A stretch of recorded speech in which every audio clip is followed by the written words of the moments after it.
विश्व हिंदू परिषद प्रखंड बजरंग दलाचा कार्यक्रम भव्य दिव्य स्वरूपामध्ये रामनवमी ह्या दिवशी पार पडणारे सकाळी कीर्तने, महाप्रसादे, भंडारा आणि संध्याकाळी अखंड असणारा शिरूर तालुक्यातून बजरंग दलाच्या माध्यमातून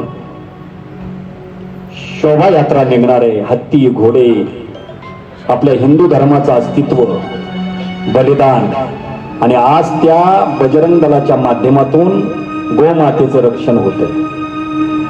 बजरंग दलाच्या माध्यमातून शिरूर तालुक्यामध्ये आज 12 वर्षाची असणारी मुलगी लव जिहादच्या नादी लागली. आजचीच घटना आहे ती. बाहेरच्या प्रांतातला मनुष्य होता. माझ्या मातांनो, मी तुम्हाला हात जोडतो, माझ्या स्वामीचरणी प्रार्थना करतो, जाणत्या मुली असतील तर एक भाकरी मालकाला कमी खायला घाला, पण आपल्या धर्माचं रक्षण करा, आपल्या लेकीचं रक्षण करा.